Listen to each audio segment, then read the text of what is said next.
জানো মা, মাধবী যখন স্যারের জন্য নাস্তা নিয়ে যায়, স্যার তখন ট্যাপ ট্যাপ করে মাধবীর দিকে তাকিয়ে থাকে। মনে হয় মাধবীকে আস্ত গিলে খাবে, এমন ভঙ্গি।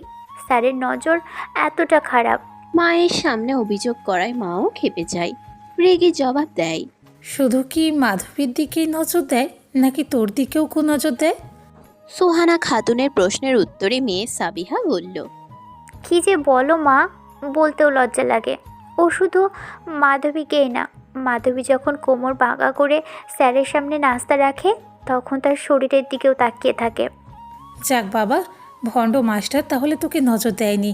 না মা, আমি তো ওর মতো এত সুন্দরী না যে আমার দিকে নজর দিবে। এই মেয়ে বাসায় থাকতে আমার বিয়েই হবে না। তুই ঠিক বলেছিস, তোর ওই লুচ্চা স্যারের সাথে ওর বিয়ে দিয়ে ঘর থেকে বিদায় করে দেব ওকে। মা মেয়ের কথা আড়াল থেকে শুনে মাধবীলতার চোখ দুটো দিয়ে জল গড়িয়ে পড়ছে। এ এক বোবা কান্না, সারা জীবন কাঁদতে হবে। কেউ দেখবেও না, জানবেও না। সান্ত্বনা দেওয়া তো দূরেই থাক। পরের দিন স্যারের পড়ানো প্রায়ই শেষ। এই সময় সুহানা খাতুন মাধবীর হাতে নাস্তা প্লেট ধরিয়ে দেয়। নাস্তা বলতে দুইটা টোস্ট, বিস্কুট আর এক কাপ চা। মাধবী বুঝতে পারছে হয়তো বিরাট কোনো ঝড় আসতে চলেছে তার জীবনে। মা বাবাহীন এতিম মেয়েকে এমন বিপদ থেকে রক্ষা করার মতো কেউ নেই, একমাত্র আল্লাহ ছাড়া। সব বুঝতে পারছে মাধবী, তবুও বিস্কুটের প্লেট এক হাতে, অন্য হাতে চায়ের কাপ ধরে স্যারের সামনে গেল। এদিকে রুহেল অপলক দৃষ্টিতে তাকিয়ে আছে মাধবীর দিকে। মাধবীর চোখের দিকে তাকিয়ে আনমনে বলছে। আমি দেখছি যে যে তোমার দেঘল কালো কেশে ও গেল কিসে মেয়ে, তুমি কাহার পথ চেয়ে মেলেছিল ওই কেশ। তোমার ভোমর কালো চোখে যখন পড়ল আমার চোখ, আমার অথয়ে চলে রোজ আমার ডুব সাঁতারটা হোক।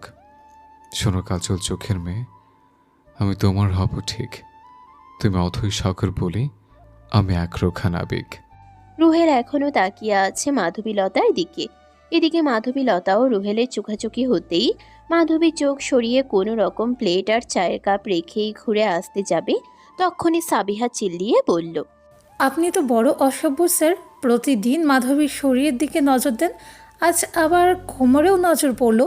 আপনার নজরে তো মেয়েটা বিয়েই হবে না। মার কথা শেষ হওয়া মাত্রই সাবিহা ঘরে ঢুকে মাধবীর গালে থাপ্পড় বসিয়ে দেয় আর বলতে শুরু করে। কী রে হারামজাদি, শরীর দেখিয়ে পয়সা ইনকাম শুরু করবি নাকি? এসব নোংরামি এ বাড়িতে চলবে না। বলেই স্যারের দিকে তাকিয়ে বলল। তোমরাও পারো বটে, 2 টাকার মাস্টার লজ্জা শরম খুইয়ে মেয়েদের দিকে তাকাও, লজ্জা থাকা উচিত। রুহেল থতমত খেয়ে যায়। কি হচ্ছে এইসব? কিছুই বুঝতে না পেরে জিজ্ঞাসুভাবে বলল। কিসব বলছেন আন্টি? আমি পড়াই ঠিকই, কিন্তু কখনো এত খারাপ দৃষ্টি দিইনি। মিথ্যা অপবাদ কেন দিচ্ছেন? মিথ্যা অপবাদ মানে? আমি প্রতিদিন খেয়াল করি, আর কত মিথ্যা বলবেন আপনি?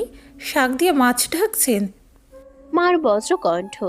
চিল্লাচিল্লি শুনে পাশের বাসার আন্টি চলে আসে। পাশাপাশি ফ্ল্যাট। এ বাড়িতে কি হয় ও বাড়ির সবাই টের পায়। ও বাড়ির যা খবর এ বাড়িতে বসেই জানতে পারে সবাই। এসেই রুহুলকে কথা বলার সুযোগ না দিয়েই লেখা বেগম বললেন। ছি ছি ছি, এই জন্যই শিক্ষা সমাজ আজ ঘৃণিত। মেয়েরা এদের কাছে পড়া শিখবে নাকি? মাধবী কানে আঙ্গুল দিয়ে দাঁড়িয়ে আছে। সুহানা খাতুন মাধবীর গালে আরেকটা চড় মেরে দেয় আর চিৎকার করে বলল। এক হাতে কি তালি বাজে? এই হারামি মাইয়ারও দোষ আছে, বাপ মা নেই, শাসন করবে কে? মাধবী মাত্রই এসএসসি দিয়েছে আর সাবিহা সামনের বছর দিবে। সাবিহাও এইবার এসএসসি দেওয়ার কথা ছিল, কিন্তু টেস্ট পরীক্ষা অ্যালাও হয়নি, তাই আগামীতে দিবে। এমন মেয়ে কিভাবে তাকে অপমান করছে। মাধবীর মন যাচ্ছে মাটি খুঁড়ে নিচে ঢুকে যায়, কিংবা গলায় দড়ি দিয়ে উপরে চলে যায়। বাপ মা মরা মেয়েগুলোর কপাল হয়তো এমন পোড়াই হয়। রুহেল জোর গলায় বলল। দেখুন আন্টি, আপনাদের ভুল হচ্ছে। হ্যাঁ, আমি মেয়ের দিকে তাকিয়েছি, কিন্তু শুধু চোখে দেখতাম, কখনো আপনাদের মতো নিচু মন মানসিকতা নিয়ে দেখিনি। আইসে আমার সাধুপুরুষ, সবগুলোরে আমার চেনা আছে। এই সেমরিরে আমি ঘরে রাখতে পারবো না। ওরে এক্ষুনি এই ভণ্ড মাস্টারের লগে বিয়া দিয়ে বিদায় করে দেন ভাবি। যেই বলা সেই শুরু। রুহেলকে আটকে রেখে বাসার কয়েকজন প্রতিবেশী মিলে বিয়ের আয়োজন করে বসে। মাধবীকেও রুহেলের পাশে জোর করে বসিয়ে রাখা হয়েছে। বিয়ে করতে না চাইলেও জোর করে বিয়ে দিবেই এমন পরিস্থিতির শিকার রুহেল। কি ভুলটাই না করেছে এই মেয়ের চোখ দেখে। মেয়েটার চোখে একটা নেশা আছে, কালো চোখের মনের ভিতর অনেক কষ্ট লুকিয়ে আছে। সে গভীর কালো গর্তে ডুব দিয়ে কষ্টগুলো খুঁজে পেতে তার সমাধান করতে খুব ইচ্ছে করত। চোখ দুটোতে এক প্রকার মায়া আছে, একদম মায়াজাল, যে জ্বালা একবার আটকে যাবে কখনো ছুটতে পারবে না। মায়ার অতলে আরো ডুবে যেতে ইচ্ছে করবে, কিন্তু সব ইচ্ছেকে প্রাধান্য দিতে নেই বলে এক পলক দেখেই চোখ ফিরিয়ে নিত রুহেল। কে জানতো এই এক পলক দৃষ্টি তার জন্য কাল হয়ে দাঁড়াবে। তাহলে কখনোই ওভাবে দেখতো না রুহেল। অবশেষে রুহেলের সাথে মাধবীলতা ওরফে মাধবীর বিয়ে হয়ে যায়। বাধ্য হয়ে বিয়ে করাতে এক প্রকার রেগে যায় রুহেল। বিয়ের পর যখন সবাই মাধবীর হাত তার হাতে তুলে দেয়, তখন রেগে গিয়ে মাধবীর কানের কাছে ফিসফিস করে বলল, জোর করে বিয়ে করতে বাধ্য করলে আমাকে, না বউ হিসেবে মানব, না তোমাকে নিয়ে সংসার করা সম্ভব। মাধবী বুঝে যায় এতিমের কপালে কখনো সুখ আসবার নয়। শুধু দীর্ঘশ্বাস ছাড়ল। অল্প কিছু কাপড় আর মাধবীর ব্যবহার্য জিনিসপত্র একটা ব্যাগে দিয়ে দেয় সাবিহা। এক প্রকার দুজনকে বাড়ি থেকে বের করে যেন স্বস্তির নিঃশ্বাস ফেলে সোহানা। রুহেল খুব জোরে জোরে হাঁটছে, মাধবী ওর সাথে হাঁটতেই পারছে না, কিন্তু অবলম্বন একমাত্র রুহেলই। আর যাওয়ার কোনো জায়গা নেই বলে এক প্রকার দৌড়াচ্ছে রুহেলের সাথে। চারিদিকে খাখা রোদ, দুজনেই ঘেমে নিয়ে একাকার। হঠাৎ ফুটপাতের উপর দাঁড়িয়ে পড়ে রুহেল। মাধবীও দাঁড়ালো। রুহেল চিৎকার করে বলল, আমার পেছনে আসছিস কেন? চলে যা আমার আশেপাশে থেকে। কোথায় যাব? এবার আর মাধবীর মায়া ভরা চোখের দিকে না তাকিয়ে বলল, যার নাম থেকে এসছিস নাকি? যে যাওয়ার জায়গা নেই, তাহলে সেখানে চলে যা। বাপ মা মরা মেয়ের যাওয়ার জায়গা থাকে না। আচ্ছা, আমি আমার ব্যবস্থা করে নিব, আপনি চলে যান। আর আপনার সাথে সাথে সাথে হাঁটবো না আমি। রুহেল হাঁটতে শুরু করে। আর মাধবী একবার রুহেলের দিকে তাকিয়ে চোখ বন্ধ করে ফুটপাতের উপর বসে পড়ে। কি আর করার, যাবেই বা কোথায়? আশেপাশে সবার চিৎকার শুনে রুহেল পিছনের দিকে তাকিয়ে দেখে মেয়েটা রাস্তায় পড়ে আছে। ভালোবেসে না হোক, মানবিকতার খাতিরে পিছনে ফিরে গেল রুহেল। গিয়ে দেখে মাধবী রাস্তার পাশে অজ্ঞান হয়ে পড়ে আছে। একটা লোক মাধবীর হাত ধরে টান দেওয়ার চেষ্টা করছে। তখন রুহেল লোকটার হাত থেকে মাধবীর হাতটা ছাড়িয়ে নিয়ে লোকটিকে বলে, একটা মেয়ের গায়ে হাত দিচ্ছেন কেন? লজ্জা করে না? আরে আরে, এ কি বলছেন? মেয়েটি বেঁচে আছে কি না মরে গেছে এটা দেখবো না? ও মরে গেলেই পুলিশ কেস হবে, আর ফিঙ্গারপ্রিন্ট পেলে আপনি ফেসে যাবেন। সো ছবেন না ওকে। লোকটা ভয়ে হাত সরিয়ে ফেলে। রুহেল ব্যাগের ভেতর থেকে পানি বের করে মাধবীর মুখে ছিটা দেয়। মাধবী কিছুক্ষণ পর আস্তে আস্তে চোখ খুলে পিটপিট করে তাকায়। রুহেল রাগী গলায় বলল, মেয়ে নাটক করছো তুমি? অজ্ঞান হবার ভান ধরো, যাতে সদয় হয়ে তোমাকে নিয়ে যায়। মাধবী কাঁদতে শুরু করে। ফুপিয়ে ফুপিয়ে কাঁদতে কাঁদতে বলল, কাল রাত থেকে কিছু খাইনি। ইস, ন্যাকামি করছো। খাওয়ানি বুঝে? ভনিতে বুঝি আমি। আপনি চলে যান, আসলেন কেন আবার? রুহেল রাগ করে হাঁটা শুরু করে। লোকজন তাদের কথাবার্তার কিছু বুঝতে না পেরে মাধবীর দিকে ভ্রুকুচকে তাকায়। মাধবী বলল, আমার কোথাও থাকার জায়গা নেই, কোথাও যাবার জায়গা নেই, তাই ওনার পিছু নিচ্ছিলাম আমি।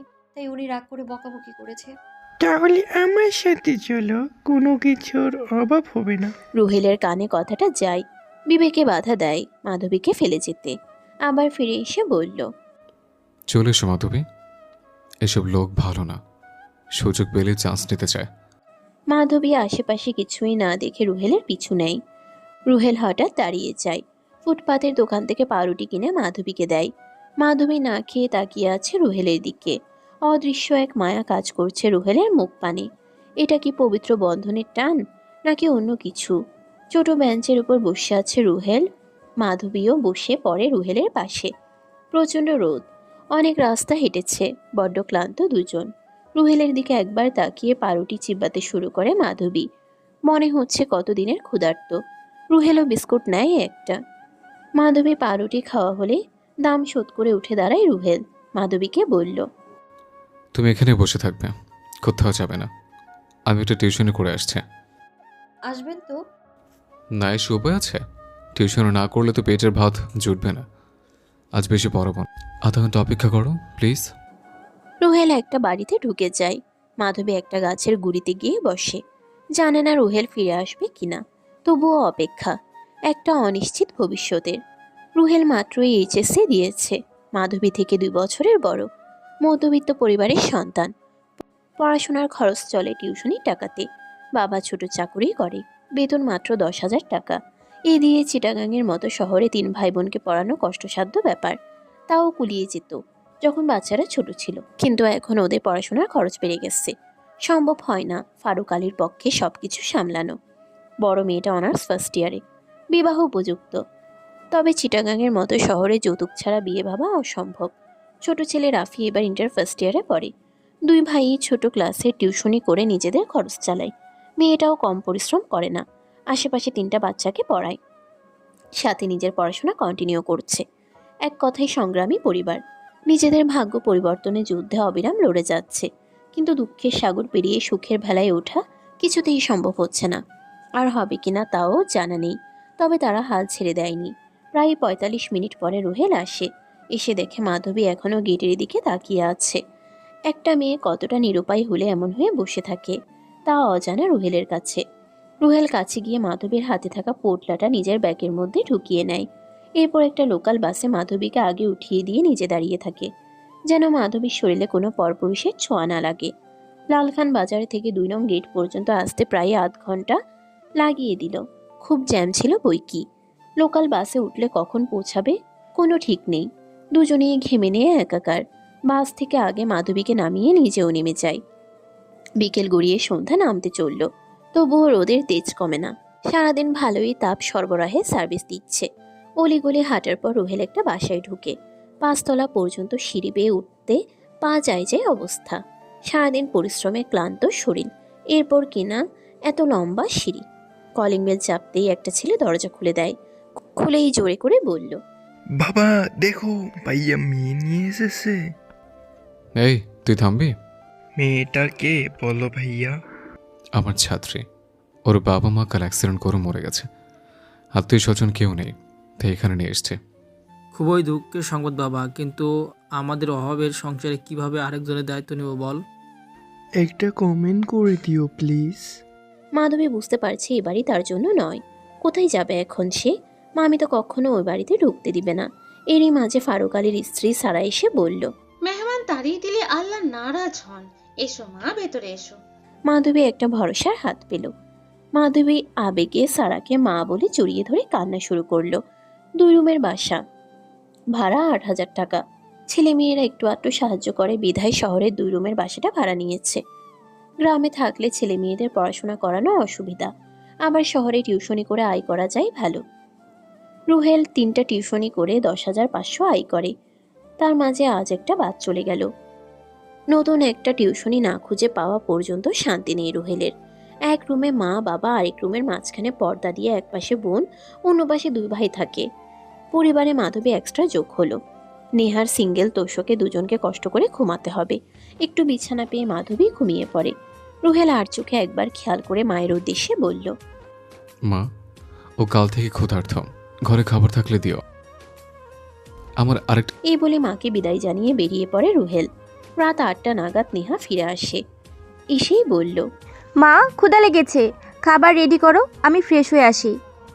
ওই মেয়েটা কে মা? কোনো এক অনাথ মেয়ে রুহেলের সাথে এসে। ভাই চুপি চুপি বিয়ে করলো নাকি আবার? আরে না, ওর বাপ মা কাল অ্যাক্সিডেন্টে মারা গেছে নাকি। কেউ নেই আত্মীয় স্বজন। ভাই চিনলো কিভাবে আবার? ওর ছাত্রী ছিল নাকি। হায় আল্লাহ, তাহলে ভাইয়ের একটা স্টুডেন্ট কমে গেল। ব্যাপার না মা, আমার খোঁজে আরেকটা ছাত্র আছে। ভাই না হয় ও কি পড়াবে কাল থেকে? জিকের মালিক আল্লাহ, তিনিই ব্যবস্থা করবেন। মায়ের নির্লিপ্ত জবাব। সারা মেয়ের বেডে বসে মাধবীর মাথায় হাত বুলিয়ে দেয়। মাধবী খুব ভীতু ছোট থেকেই। এক লাফে উঠে বসে, ভীত গলায়, মাফ করবেন, কখন যে ঘুমিয়ে গিয়েছিলাম বুঝতেই পারিনি। আরে আরে, ক্ষমা চাওয়ার কি আছে, চলো খাবে। চোখ মুখ একেবারে শুকিয়ে গেছে তোমার। মাধবী লজ্জা পাচ্ছে। এরা এমনিতেই মধ্যবিত্ত পরিবার, এদের খাবারে কিভাবে ভাগ বসাবে সে, তাই বল। আমার ক্ষুধা নেই, আপনারা এখন খেয়ে নিন প্লিজ। অতিথিকে অভুক্ত রেখে কখনো খেতে নেই, আল্লাহ পাপ দিবে। ওয়াশরুম কোন দিকে? একটু গোসল করে নিলে ভালো লাগতো। আচ্ছা 10 মিনিট পরে যেও। আমার মেয়ে নেহা এখন। মাধবীকে থামিয়ে দেয় সারা, এরপর বলে, তুমি আমার মেয়ের মতোই, মা বলেই দেখো কেমন। মাধবী অস্পষ্ট স্বরে মা ডেকে সারাকে জড়িয়ে ধরে কান্না শুরু করে। উনি অনেক ভালো মহিলা, ওনার সাথে কি মিথ্যা বলা ঠিক হচ্ছে? নিজের মাঝে আবার অপরাধবোধ জেগে ওঠে। মাধবী মেয়েটা তোর বউ তাই না? যে রুহেল টিউশনি শেষ করে পাশে পা রেখেছে অমনি সারা ছেলেকে ফিসফিস করে জিজ্ঞেস করে। রুহেল মায়ের দিকে হা করে তাকিয়ে থাকে। সারা আবার বলল, মায়েরা সব বুঝতে পারে। কখন ছেলে মিথ্যে বলছিলে? বুঝেছি, বাবার ভয়ে কিছুই বলিসনি। মাফ করো মা, এক স্টুডেন্টের বাড়িতে ফেসে গেছে। ও মেয়ে মানুষ, রাস্তায় ফেলে আসতে পারি না, তাই আমার মহিষী মায়ের দরবারে হাজির করেছে। রুহেল কথাগুলো আস্তে করে বলে ফ্রেশ হতে ঢুকে গেল। মাত্রই সবার খাওয়া শেষ করে পড়াশোনা নিয়ে ব্যস্ত। রুহেল প্রতিদিনই লেট করে আসে, তাই মা ছেলের জন্য প্রতিদিন না খেয়ে অপেক্ষা করে। ছেলের কাছে কনফার্ম হয়ে খাবার বাড়ে সারা। যেভাবেই হোক মেয়েটাকে খুব মনে ধরেছে সারার। বিপদে যখন পড়েছে তখন মেয়ের মতোই থাকুক, একটা সময় না হয় বউ করে নিবে। আগে পড়াশোনা শেষ করে রুহেলের কোনো গতি তো হোক। কিন্তু রুহেলের বাবা কি মানবে? মনের মাঝে ভয় চাপা রেখে রুহেলের জন্য অপেক্ষা করতে থাকে। রুহেল আসলে একসাথে খেয়ে নেয়। সারা বেশি কথা বাড়ায় না, ফারুক শুনলে রাগারাগি করবে। তাছাড়া রুহেলের পড়াশোনাও অনেক বাকি। রুহেল ঘরে ঢুকে দেখলো নেহাপু পড়ছে, আর মাধবী নেহাপুর পাশে গুটিসুটি মেরে ঘুমিয়ে আছে। পর্দার ওপারে ভাইও পড়াশোনা করছে। এক পলক দেখেই নিজের বই খুলে পড়তে শুরু করে। ঘন্টা খানিক পড়ার পর ছোট ভাই ফাহাদ ফিসফিস করে, ভাইয়া মেয়েটাকে ভালোই মনে ধরেছে। কোন নজর দিবি না, পড়া শেষ করে ঘুমা। ভাইকে এই প্রথম রেগে যেতে দেখলো ফাহাদ। বুঝতে পারলো না কি এমন হয়ে গেল, তাই সম্মান সরি ভাইয়া, বুঝতে পারিনি। নেহাও এপাশ থেকে উঠে আসলো ভাইদের কাছে। ভাইদের মাঝখানে বসে ফিসফিস করে বলল, ভাই তো আমার বড় হয়ে গেছে, ভাবি হিসেবে মেয়েটা মন্দ নয়। রুহেল চোখ বড় বড় করে তাকায়। মাধবী সব বলে দেয়নি তো আবার? নেহা আবার বলল, মেয়েটাকে প্রথম দেখেই বুঝেছি অসহায়। তবে ভাইকে তো চিনি, সে কখনো অচেনা মেয়েকে বাসায় আনবে না জানি। সে থেকেই বুঝে নিয়েছি যেভাবেই হোক ও তোর বউ। ফেসে গেছে আপু, বিয়ে করতে চায়নি। একটা ছাত্রী আমাকে মিথ্যা অপবাদ দিয়ে ওদের বাসার কাছের মেয়েকে আমার গলায় ঝুলিয়ে দিয়েছে। বাবা কি বলিস না প্লিজ, বাবা জানলে খুব রাগ করবে। ও কাজের মেয়ে দেখে মনেই হচ্ছে না, হয়তো ওর কোনো পরিচয় থাকতেও পারে। জানি না আপু, আমি ওর নাম ছাড়ার কিছুই জানি না।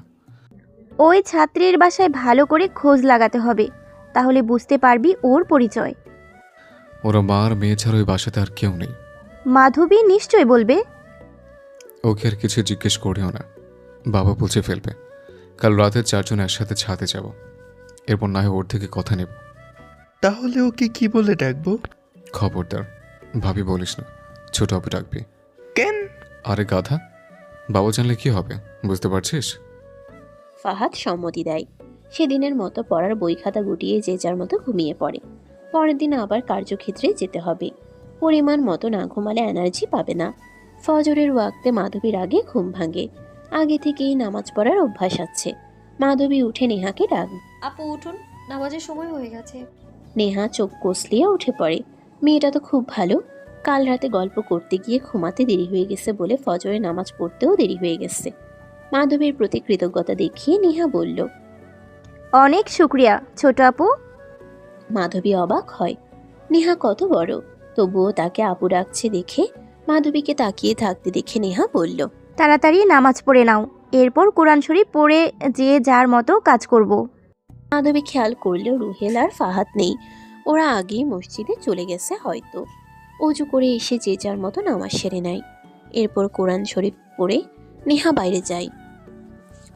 মাধবী খেয়াল করলো রুহেল আর ফাহাদ নেই। ওরা আগেই মসজিদে চলে গেছে হয়তো। অজু করে এসে যে যার মতো নামাজ সেরে নেয়। এরপর কোরআন শরীফ পড়ে নেহা বাইরে যায়। মাধবীও পিছু পিছু যায়। নেহা বলল, মায়ের শরীরটা ভালো নেই, আজ আমি নাস্তা বানাবো, তুমি চাইলে রেস্ট নাও। তুমি নতুন মানুষ, তোমাকে এত দায়িত্ব দিই কীভাবে বলো? শুতে না চাইলে চুপচাপ দেখো কি করছি। নেহা আঠা মাখালো। তখন মাধবী নেহার হাত থেকে বেলুন পিড়া কেড়ে নিয়ে নিজেই রুটি বেলতে শুরু করে। দুজনের ভালোই ভাব জমে গেছে। মাধবী রুটি হতে হতে নেহা আরেকটা চুলায় আলু ভাজি তৈরি করে ফেলে। সকাল সকাল দুজন মিলে নাস্তা মায়ের ঘরে নিয়ে যায়। সারা নামাজ পড়ে আর একটু ঘুমিয়েছিল। নাস্তা দেখে আমায় বললেই হতো, তোরা খুব বড় হয়ে গেছিস তাই না? আমি কি নাস্তা করতে পারি না নাকি? হ্যাঁ পারো। দুপুরের খাবার রেডি করে পারো কিনা দেখিয়ে দিও। সারা হাসলো। নেহার সাথে কখনো কথাই পারে না। তিনজন মিলে খেয়ে নেয়। ততক্ষণে ফাহাদ আর রুহেলও চলে আসে।